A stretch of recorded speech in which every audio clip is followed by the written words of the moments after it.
5장 또 사실 20장을 읽지 않았는데 20장 말씀도 있고요. 이 말씀을 통해서 그 한 사람, 오늘 주님이 찾으시는 그 한 사람인데요. 그 한 사람이란 제목으로 같이 은혜 받기를 원합니다. 여러분, 아마도 우리나라 축구사에서 가장 잊지 못할 시기를 뽑아라 그러면 누구나 주저함없이 언제를 뽑을까요? 2002년 월드컵을 뽑을 겁니다. 왜냐하면 그 당시 축구는 단순한 운동 종목이라기보다는 우리가 모두가 대한민국을 외치면서 온 국민을 하나로 묶었잖아요. 하나 되게 해주는 그런 순간인 것을 우리가 기억하고 있습니다. 여러분, 그 당시에 누구나 부인할 수 없었던 것은 우리 실력도 실력이지만 그 한 사람이 얼마나 중요한지를 뼈저리게 그렇게 배우게 되는 시간이었던 거죠. 그분이 바로 거스 히든크 감독입니다. 여러분, 사실 어디나 다 기득권층이 있지 않습니까? 뭐 우리나라 축구협회라고 기득권층이 없었겠어요? 그런데 이 히든크 감독이 어떻게 했냐면 그동안 학연과 또 지연과 여러 가지 그런 것으로 얼룩진 선수 선발을 완전히 뒤집어 엎으신 거예요. 그리고 자신의 눈으로 직접 보고 뛰고 들으면서 선수들을 선발을 하죠. 만약에 그분도 그냥 기득권층이 말하는 대로 굴복했다면 아마 우리가 너무나 잘 알고 있는 그 레전드 박지성 선수의 이름은 그렇게 빛을 발하지 못했을 겁니다. 그 한 사람의 넘사벽을 향한 투쟁, 그 투쟁이 한국을 월드컵 4강 신화를 이끌게 하였던 거죠. 여러분, 그 한 사람 밑에서 보고 듣고 배웠던 분이 있죠. 누굽니까? 박항서 감독님. 그분이 베트남 감독이셨고요. 또 교회 다니시는 분이었더라고요. 얼마나 많이 기도하셨겠어요. 그런데 바로 그 한 사람 때문에 변방에 이름도 없었던 축구팀 베트남이요. 아시안컵에서 그분이 맡았을 때 준우승도 했고요. 아시안게임에 4강까지도 올라갔잖아요. 여러분, 그 당시에 우리나라에 졌지만 그 한 사람으로 인해서 베트남에 1억 가까운 사람들이 우리나라의 2002년도처럼 다 광장으로 몰려들면서 온 국민을 하나로 몰았잖아요. 그 영웅이라 그러잖아요, 그분을. 여러분, 제가 축구 선수 중에 전 축구를 참 좋아하거든요. 어렸을 때 꿈이 뭐냐 그러면 축구 선수였거든요. 뭐 저희 때는 맨날 그냥 축구만 하고 놀았잖아요. 그러니까 축구를 너무 좋아해요. 축구 선수 중에 보고 싶은 사람이 한 사람이 있는데요. 그분의 기사를 봤었거든요. 그분이 누구냐면 조현우 선수라는 골키퍼예요. 요즘은 이제 주전으로 안 나와서 좀 그렇긴 한데, 근데 너무 감동적이었어요. 아, 우리나라 축구 선수 중에도 이런 사람이 있구나라는 것을 깨닫는 시간이었거든요. 이런 내용입니다. 그가 이렇게 고백하더라고요. 저는 경기에 나갈 때마다 항상 주님께서 나와 함께 해달라고, 우리와 함께 해달라고 기도하면서 매 경기를 나간다는 거예요. 또 경기를 하는 도중에도 수도 없이 주님을 얼마나 많이 외치는지 모른다는 거예요. 우리는 몰랐잖아요. 우리 축구 보면서 그런지 몰랐거든요. 그렇게 주님의 이름을 부르면서 축구 경기를 한다는 거예요. 그렇게 모든 경기를 마치고 나면 하늘을 향하여 두 손을 들고 하나님 앞에 영광 돌리는 장면, 그 장면을 잊을 수가 없는 거죠. 하나님이 그것을 딱 이렇게 캡처해 두실 것 같더라고요. 여러분, 이번 주 우리는 얼마나 많이 울었으면 그 별명이 뭡니까? 눈물의 선지자. 그 눈물의 선지자 예레미야를 읽으셨어요. 얼마나 많이 울었으면 눈물의 선지자가 별명일까요? 여러분, 어떠셨습니까? 그 분량이 너무 많아서 사실은 좀 힘드셨을 거예요. 그가 왜 이렇게 울 수밖에 없었는지를 여러분 혹시 찾으셨습니까? 그렇게 주님의 마음을 외치며 그 한 사람으로 살았던 오늘 예레미야를 통하여 주시는 메시지를 저는 오늘 두 가지로만 잡아서 말씀드리도록 하겠습니다. 먼저 예레미야를 통하여 주시는 첫 번째 메시지는 하나님께서 찾으시는 그 한 사람이 되라는 거예요. 하나님이 찾으시는 바로 그 한 사람이 되라. 우리 1절 말씀 같이 한번 읽어보시죠. 5장 1절입니다. 시작. 너희는 예루살렘 거리로 빨리 다니며 그 넓은 거리에서 찾아보고 알라. 너희가 만일 정의를 행하며 진리를 구하는 자를 한 사람이라도 찾으면 내가 이 성읍을 용서하리라. 아멘. 여러분, 성경에 보면 우리가 잘 아는 엘리야 선지자가 나오죠. 이 엘리야 선지자는 바알과 아세라 선지자와 850대 1로 싸우잖아요. 여러분, 그때 무엇이 가장 힘들었을까요? 그 수많은 사람들 중에 그렇게 싸우는 사람이 자기 혼자라고 하는 이 고독감이랄까, 이 외로움이 얼마나 힘들지 않았겠습니까? 당연히 그렇게 느낄 수밖에 없는 거죠. 나밖에 없는가? 여러분, 선교지에서 많은 선교사님들을 경험해 봤는데요. 그런데 중도 포기하는 대부분의 선교사님들, 그들이 이겨내지 못하는 것들의 하나가 뭔지 아세요? 외로움입니다. 고독감이에요. 아무리 생명 바쳐서 선교하겠다고 각오하고 결단하고 부름받아 왔지만 사실은 그 현실의 긴 장벽 앞에 얼마나 많이 무너져 버리는지 모릅니다. 그만큼 혼자 간다는 것은 쉬운 길이 아니라는 것이죠. 여러분, 특별히 믿음의 길을 끝까지 걸어간다는 것은 그만큼 강 공격이 우리에게 올 수밖에 없거든요. 그렇기 때문에 옆에서 누가 같이 붙들어주고 같이 손잡아주고 같이 나가지 않으면 우리도 언제 무너질지 모르는 거예요. 여러분, 성경의 인물들의 공통점 대부분이 무엇입니까? 그들은요, 자기 스스로와 싸우는 훈련을 다 거쳤다는 것입니다. 자기 스스로 하나님 앞에서 광야에서 싸우는 훈련을 다 거친 사람들이에요. 예를 든다면 대표적인 사람이 모세 아니겠습니까? 그는 무려 40년 동안이나 광야에서 훈련을 받아요. 그럼 말이 쉽지 40년이 쉽습니까? 그는 40년 동안 하나님 앞에 서는 훈련을 받은 거예요. 여러분, 제가 새벽에도 말씀드렸지만 이 광야 훈련의 포커스가 뭐죠? 여러분, 이스라엘 백성의 광야 훈련은 사실 너무나 단순해요. 그들은 가장 기본적인 생존권, 먹는 거, 입는 거, 자는 것, 그것으로 훈련을 받았어요. 먹고 입고 자는 것, 가장 인간에게 필요한 것, 그것이 하나님이 공급해 주는 분이시다. 그것을 그들은 배운 거예요. 가장 우리에게 중요한 부분을, 그 부분을 공급하시는 분이 하나님이심을 그들은 광야 훈련을 통해서 배운 거죠. 그래서 그들에게 주님께서, 하나님께서 만나와 메추라기를 주신 의미 아니겠습니까? 여러분, 하나님께서는 아무것도 기대할 수 없는 광야에서 바로 내가 너희에게 생명의 양식을 주는 분이시다라는 것을 믿으며 살라고 그런 훈련을 통과하게 하신 거죠. 또 한 가지는 구름기둥과 불기둥의 사인이 있지 않았습니까? 여러분, 그것이 움직일 때만 그들은 움직일 수가 있었던 거예요. 자기 마음대로 자기가 가고 싶다고 자기 뜻대로 움직인 것이 아니라 구름기둥과 불기둥의 사인이 있을 때만 그들은 움직이는 훈련을 받았습니다. 여러분, 이게 무슨 훈련일까요? 이것은요, 순종의 훈련을 받은 거예요. 우리는 하나님의 말씀이 있을 때만, 우리 인생의 운전대는 바로 하나님이시다. 우리 인생의 운전대를, 우리의 사업과 우리 직장과 우리 가정과 우리 모든 것을 인도하시는 분은 하나님이시다라는 것을 하나님께서 말씀해 주고 싶으셨던 거 아니겠습니까? 여러분, 여기서 가장 힘든 과정이 뭘까요? 그런 과정을 겪으면서 가장 힘든 것은요, 인내입니다. 기다림이에요. 언제 그 사인이 떨어질지 모르잖아요. 언제 불기둥이, 언제 구름기둥이 움직일지는 아무도 모르는 거예요.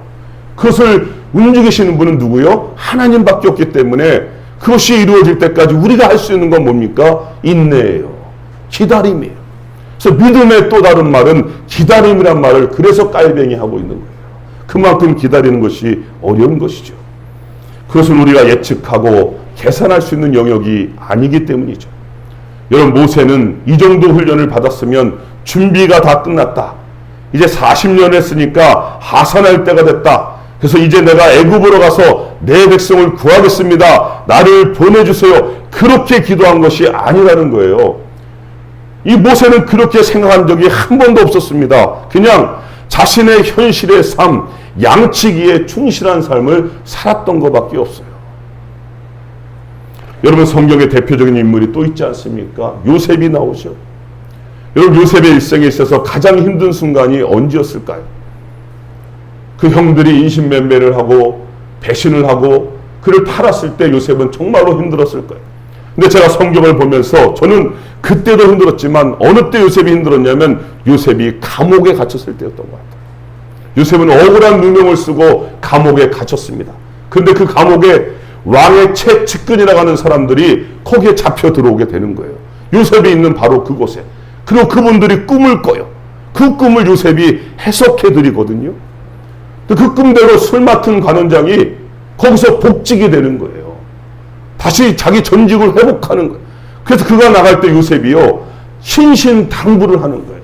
요셉의 꿈대로 됐으니까 당신이 나가시면 절대로 나를 잊지 말아달라고. 그러니까 그분이 나가면서 그래, 내가 절대로 너를 잊지 않겠다. 그러고 나갔는데 성경이 뭐라고 말했는지 아십니까? 그 술 맡은 관원장이 복직이 됐는데 다시 그 자리로 갔는데 요셉을 까마득하게 잊었더라라고 일부러 기록하고 있어요. 일부러. 여러분, 성경에 이것이 왜 기록되었을까요? 요셉은요, 감옥의 발자국 소리가 들릴 때마다 이제 나를 구하러 오나 보다, 이제 나를 여기서 빼내주나 보다, 얼마나 기대감과, 그죠? 희망을 가지고 그 창살을 받아봤겠습니까? 그런데 시간이 흘러가는데 전혀 그런 기척이 없는 거예요. 그 속에서 그가 무엇을 배웠을까요? 그는 그 속에서 사람은 신뢰의 대상이 아니구나, 내가 의지할 분은 하나님밖에 없구나. 그래서 그 속에서 고통의 순간에서 하나님과 동행하는 법을 배운 거예요. 여러분, 그렇습니다. 많은 분들이 그리스도인의 삶을 무슨 큰 영향력을 미치는 것으로, 죄송합니다, 착각하는 경우가 많아요. 그래서 자꾸만 우리의 아이들에게 자꾸 세상에서 성공하라고 말해요. 그런데 그 이유가 그래야 너희가 영향력을 미치는 삶을 살 수 있다라고 그렇게 가르치거든요. 근데 여러분, 정말 그렇습니까? 만약에 그걸 정말 원한다면 왜 모세같이 40년의 그 기나긴 훈련의 세월, 요셉같이 13년의 그 죽음보다 더한 고통의 훈련, 그런 과정을 통과해야 되는 것은 강조하지 않냐는 거죠. 여러분, 성경의 인물들 치고 믿음의 사람들 치고 그런 인생의 처절한 고난을 통과하는 사람이 누가 있습니까? 한번 저한테 말씀해 보세요. 누가 있습니까? 모두가 다 여러분 십자가를 통한, 그죠? 먼저 우리는 십자가를 통과한 수신제가가 있어야 그 다음에 지국평천하를 가르쳐야 되는 거죠. 십자가가 없는 부활의 영광을 가르치면 거기에는요 반드시 문제가 생깁니다. 그들이 그렇게 그 자리에 올라가면 그 자리가, 그 위치가 오히려 그 성공이 그들에게 독이 되는 경우를 우리가 지금 얼마나 많이 보고 있어요. 여러분, 하나님께서 찾으시는 사람은 그냥 그 한 사람이에요. 어떤 신분과 지위를 말하고 있지 않아요. 뭐 대통령이 됐으니까, 법관이 됐으니까, 세상에서 성공했으니까 그 한 사람이라고 본문은 말하고 있지 않다는 거죠. 세상적인 성공과 실패를 말하지 않아요. 오늘 하나님께서 찾으시는 바로 그 한 사람, 그 사람은 어떤 사람입니까? 오늘 본문에 본다면 정의를 행하고 진리를 구하는 사람이다라고 말하고 있어요. 정의를 행하고 진리를 구하는 자다. 여러분, 여기서 정의를 행하고 진리를 구하는 사람 어렵게 생각하면 안 됩니다. 이건 다른 것이 아니에요. 그냥 나의 삶의 현주소, 지금 여기에요. 나중에가 아니라 here and now, 지금 여기를 말하고 있는 거예요. 여기에서 그냥 하나님과 함께하는 사람, 하나님과 함께 예배하는 사람, 오늘 우리들처럼 주님 전에 나와 예배하는 사람, 바로 지금 여기서 하나님 앞에 엎드리는 사람, 그 사람이 하나님이 오시는 그 한 사람인 줄로 믿습니다. 여러분, 그 한 사람은 정말 하나님을 사랑하는 사람 아닙니까? 그죠? 또한 그 하나님의 사랑을 가지고 자기 이웃을 돌아볼 줄 아는 사람이죠. 위선적인 사람이 아니라는 것이죠.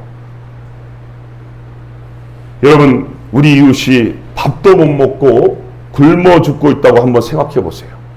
그런데 하나님 사랑한다고 말하면서 예배도 열심히 드려요.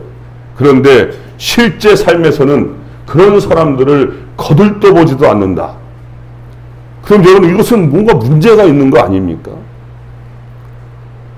여러분 이런 이야기 많이 들어보셨을 거예요. 경주에 가면 채부자 댁에 관한 이야기죠. 지금도 그들의 이 시대에 그들의 이야기가 왜 회자되고 있을까? 그 이유가 무엇일까? 그들은요, 자신이 가지고 있는 부를 자신들만을 위하여 사용하지 않았다는 거죠. 여러분 그 채부자 댁은 6가지 교훈을 지켰다는 거예요. 그 중에 가장 인상적인 것이 뭔가요? 재산은 만석 이상을 가지지 말라는 거죠. 왜 그랬을까요? 사람의 욕심은 끝이 없잖아요. 우리가 주위에서 그걸 보고 있지 않습니까? 9억을 가진 사람은 10억을 만들고 싶어하고 99억을 가진 사람은 100억을 만들고 싶어하고 욕심은 끝이 없는 거예요. 그래서 그 이상은 가지지 말라고 그들은 교훈을 삼았다라는 거죠. 또 한 가지는 사방 백리 안에 죽는 이가 없게 하라는 거죠. 자기로부터 백리 안에 있는 사람들이 굶어서 죽게 하는 일이 없게 하라는 거예요. 여러분 백리는 40km 되지 않습니까? 그 당시에 대단한 거 아닙니까? 40km 반경에 있는 사람들을 보고 있다는 거예요. 그는 자신의 부함이 무엇을 위한 부함인지를 알고 있었던 거죠. 여러분 그런데 하물며 우리는 누굽니까? 우리는 그리스도인이에요. 아니 하나님께서 우리를 이 땅에 보내신 줄로 믿습니다. 그것도 잠시 우리는 나그네 삶을 살다가 오라고 보냄을 받은 거예요. 여러분 이것은 우리가 영원히 살 곳이 아닙니다. 우리는 나그네 삶을 잠깐 살다가 갈 곳으로 보내신 거예요. 우리는 보내심을 받아 온 것이 바로 이것이거든요. 여러분 우리가 여기서 뭐 하며 살라는 것입니까? 바로 그 한 사람이 되라는 거 아니겠습니까? 하나님께서 찾으시는 사람, 하나님의 마음으로 이 땅을 살아가는 사람이 되라고 그렇게 주님이 우리에게 말씀하시는 거죠. 여러분 오늘 본문에 나온 예레미야가 바로 그 한 사람이었어요. 그는 끊임없이 울고 또 울면서 백성들에게 외쳤어요. 여호와께로 돌아오라. 제발 좀 여호와께로 돌아오라고. 그러면 우리가 망하지 않는다고. 그렇게 울면서 외쳐도 돌아오질 않아요. 돌아오질 않는 거예요. 그러니 이제 망하게 생긴 거 아닙니까? 그 사실을 알고 있는 예레미야는 견딜 수가 없는 거죠. 그러니까 더 간절하게 울면서 외쳐대는 거예요. 하나님의 마음을 대변하고 있는 거죠. 제발 좀 돌이켜라. 우상에서 한눈 팔지 말고 예수님 플러스 알파가 아니라 오직 하나님께로 돌아와라. 계속해서 외치고 있는 거예요. 그는 그렇게 끝까지 그 한 사람으로 살았습니다. 여러분 지금 이 시대에 하나님께서 많은 사람을 찾고 계시는 것이 아닙니다. 우리가 바로 그 한 사람이 되시기를 원하는 줄로 믿습니다. 그러면 여러분 이 땅에 뭐가 있어요? 우리가 그 한 사람의 자세로 나아갈 때 그러면 우리가 속한 곳에 소망이 생기는 거예요. 오늘 말씀대로 하나님께서 그 땅을 용서해 주시겠다라고 말하는 거예요. 다른 사람 때문에 용서하는 게 아니라 그 한 사람 때문에, 그 한 사람 엎드리는 사람 때문에 그렇게 하나님이 용서해 주시겠다는 거예요. 하나님의 역사를 그 땅에 하나님께서 일으켜 주시겠다는 거예요. 그럼 그 땅에 하나님의 기적이 일어나게 하실 것입니다. 여러분 그렇게 하나님께서 찾으시는 그 한 사람들이 다 되시기를 주님의 이름으로 축복합니다. 여러분 다음으로 예레미야를 통해 주시는 또 한 가지 메시지는 우리가 읽지 않았지만 20장 9절에 보면 그리스도인이란 바로 우리들은 주님이 주신 힘으로 사는 사람들이다. 주님이 주신 힘으로 사는 사람임을 말하고 있습니다. 여러분 예레미야의 뜻이 뭔지 아시죠? 예레미야는 하나님께서 세우신다라는 뜻이에요. 예레미야의 뜻이 뭐라고요? 하나님께서 세우신다는 뜻입니다. 그래서 구약에 보면 선지자들은 다 자기 이름들이 있잖아요. 결국 그 이름대로 쓰임받기 위해서 하나님께서 그렇게 지어주시는 거예요. 예레미야는 하나님께서 세우신다라는 뜻이었습니다. 그는요 4명의 왕을 거치면서 무려 50년 동안 그는 활동을 한 선지자였습니다. 그렇게 그는 요시야 왕 때의 종교개혁으로부터 시드기야 왕 때 나라가 멸망하고 바벨론의 포로가 되는 것까지 다 경험한 사람이에요. 여러분 어르신들도 만나보면요 정말 일제시대 때부터 그죠?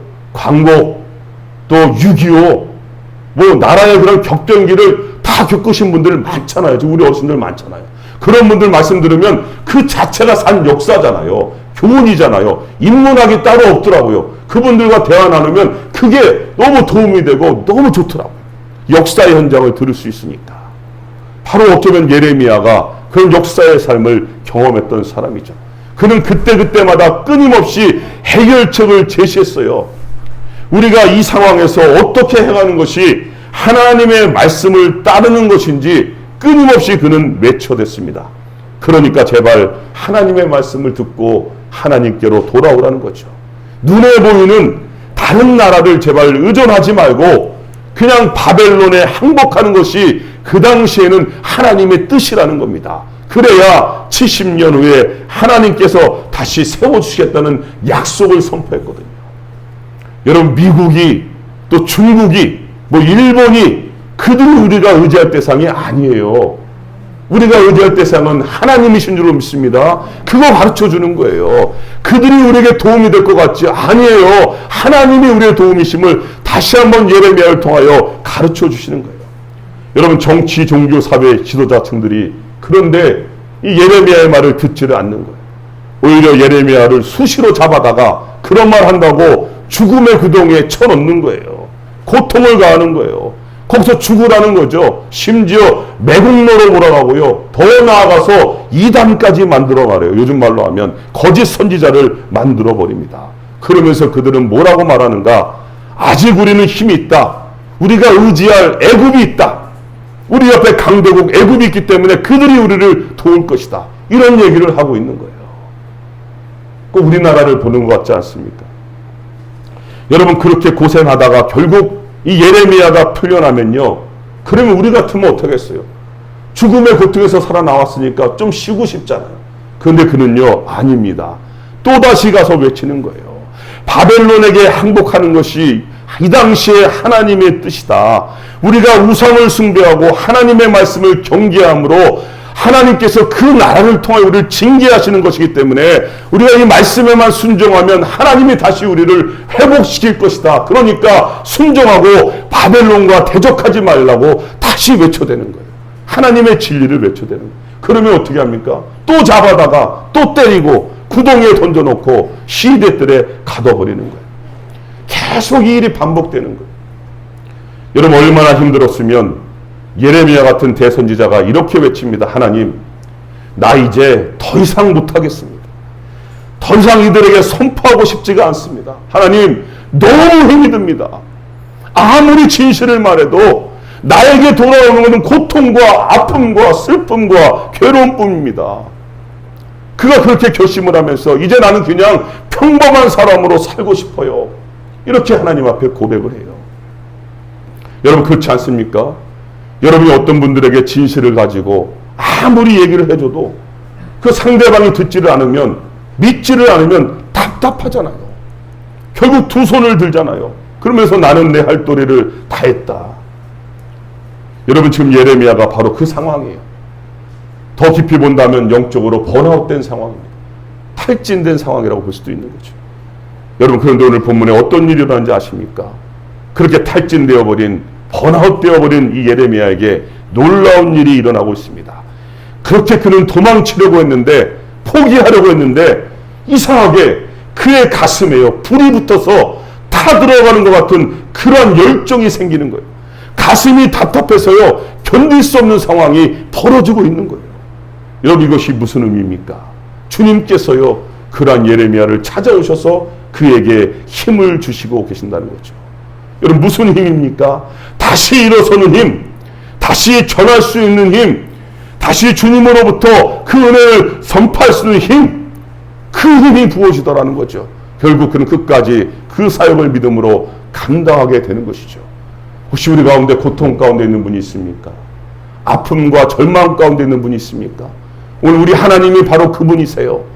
그분 우리를 버리시는 분이 아니라 그 고통 가운데, 아픔 가운데 우리에게 다시 찾아오셔서 우리의 손을 잡으시고 다시 일으키셔서 새 힘과 새 능력으로 다시 나아가게 하시는 분이 바로 우리 하나님이신 줄로 믿습니다. 여러분, 그렇습니다. 우리 그리스도인은요, 다른 힘으로 사는 사람들이 아닙니다. 우리가 우리 힘 의지해서 싸우면 우리는 힘들 수밖에 없어요. 지칠 수밖에 없는 거예요. 중도에 포기할 수밖에 없는 거죠. 그냥 그만두고 싶고 도망치고 싶은 거예요. 그게 우리들의 모습이에요. 그러나 여러분 아십니까? 하나님께서는 우리를 절대로 포기하지 않으십니다. 하나님께서는 절망과 좌절 가운데 우리에게 찾아오셔서 우리의 손을 잡으시며 나와 함께 가자. 힘들지, 어렵지, 내가 다 알고 있어. 나와 함께 가지 않을래? 다시 새 힘과 새 능력으로 말씀하시는 그분이 우리의 하나님이심을 여러분 만나시기를 바랍니다. 여러분 엘리야가요 그렇게 일어선 거예요. 850대 1로 전투를 하고 이겼잖아요. 승리했잖아요. 그랬던 그가요 자기를 죽이려고 달려드는 이세벨 앞에서 그 혼자 싸우는데 외로움에 지쳐버렸던 거예요. 그래서 그 로뎀나무에 앉아서 오죽하면 하나님 여기서 저를 죽여주시면 안 되겠습니까? 아니 850대 1의 영적 전투에서 불의 승리를 거뒀던 엘리야가 로뎀나무 아래에서 나 좀 죽여달라고 이러고 있는 거예요. 완전히 영적으로 탈진했고요. 번아웃 돼버린 거죠. 침체되어버린 거죠. 여러분 그렇게 그가 죽고 맙니까? 아니잖아요. 하나님께서 그에게 까마귀를 보내주시고 그 까마귀를 통해서 그를 다시 먹이시고 회복을 시키고 계시잖아요. 그래서 그는 주님과 함께 다시 40주야를 달려가는 거예요. 그렇게 시내산까지 호렙산까지 달려가더라고요. 그는 그렇게 끝까지 주님이 주신 힘으로 다시 자신의 사명을 완성하는 것을 보여주고 있습니다. 여러분 모세도 마찬가지예요. 애굽 왕 바로에게 갈 때 모세의 손에 들린 것이 뭡니까? 모세가 뭐 대단한 거 들고 왔습니까? 아니에요. 애굽 왕 바로에게 갈 때 이스라엘 민족을 구하러 갈 때 모세의 손에는요 아주 보잘것없는 지팡이 하나밖에 없었어요. 그러나 그는 가장 강력한 주님이 주시는 그 힘으로 함께 나갔던 거죠. 그래서 그는 불가능해 보이는 그 홍해를 향하여 주님이 주시는 힘으로 그 지팡이를 내미는 거 아니겠습니까?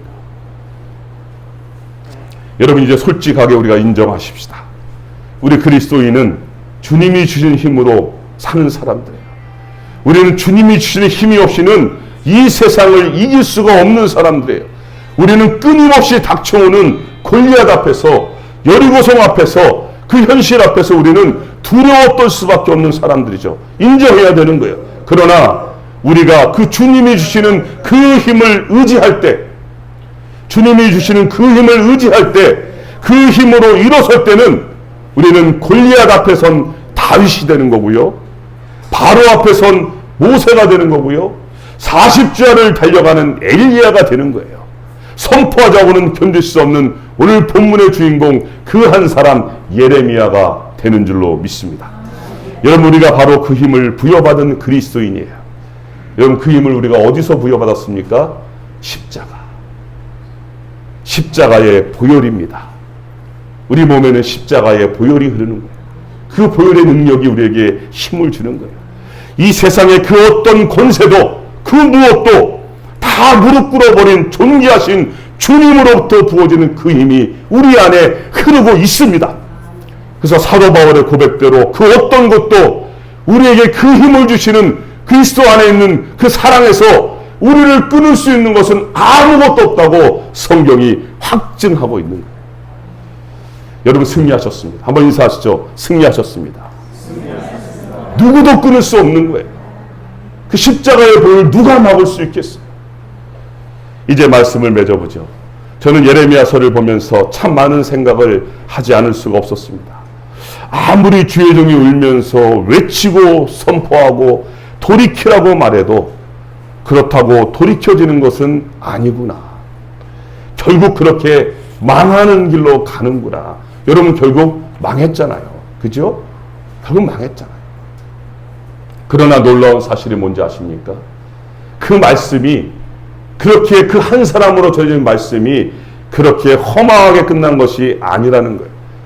비록 그 당대에는 그것이 그렇게 끝난 것처럼 보였지만 그러나 그 포로로 끌려간 백성 가운데 그 말씀을 붙잡은 또 그 한 사람들이 있더라는 거예요. 여러분 그 사람이 누군지 아세요? 바로 다니엘이에요.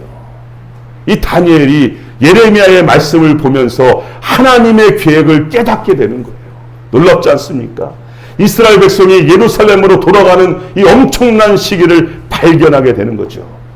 여러분 그 말씀이 그렇게 끝난 것이 아니라 그 성취가 에스라를 통하여 또 느헤미야를 통하여 그 한 사람 한 사람을 통하여 이루어가는 것을 성경이 증언하고 있거든요. 그러므로 여러분, 우리가 오늘 예레미야를 통해서 잊지 말아야 할 것은 하나님께서는 변함없이 어느 시대나 그 한 사람을 주목하고 계신다는 것이죠. 그 한 사람을 통하여 계속해서 하나님의 나라, 하나님의 역사가 지금도 진행되어져 가게 하신다는 것입니다. 여러분, 바로 그 한 사람이 우리 그리스도인인 줄 믿으시길 바랍니다. 또 한 가지는, 우리 그리스도인은 세상이 추구하는 권력과 힘, 재물과 명예로 사는 사람들이 아니라는 것이죠. 우리의 힘은 오직 주님으로부터 부어지는 바로 그 힘, 십자가의 보혈이라는 사실을 절대로 잊지 마시기를 바랍니다. 여러분, 그 힘의 능력으로 한 주간도 삶의 현장에서 하나님이 찾으시는 그 한 사람이 되어서 마음껏 하나님께 영광 돌리시는 복되고 귀한 한 주간 삶이 되시기를 주님의 이름으로 축복합니다. 기도하시겠습니다. 하나님, 우리가 예레미야를 통하여 하나님의 마음을 조금이나마 보게 하시고 또 깨닫게 하시니 하나님 감사합니다. 주님, 주님께서 이 시간 또 이 시대에 주목하고 계시는 그 한 사람이 다른 사람이 아니라 바로 십자가의 보혈의 능력을 가지고 있는 저희들임을 말씀을 통하여 깨닫게 하시니 감사합니다. 예레미야가 바로 우리들이었고, 우리를 통하여 하나님께서 동일하게 십자가의 보혈을 지닌 자로 그 능력으로 이 땅 가운데 하나님의 나라를, 하나님의 역사를 확장시키고 하신다는 것을 우리가 하나님 배울 수 있게 하시니 감사합니다. 하나님, 이 말씀 붙잡고 하나님, 주님께서 보내신 곳이 어느 곳이든 나의 삶의 현장에서 그 주님과 함께함으로 하나님께만 영광 돌리는 그 한 사람이 되게 하여 주시옵소서. 예수님의 이름으로 기도드리옵나이다. 아멘.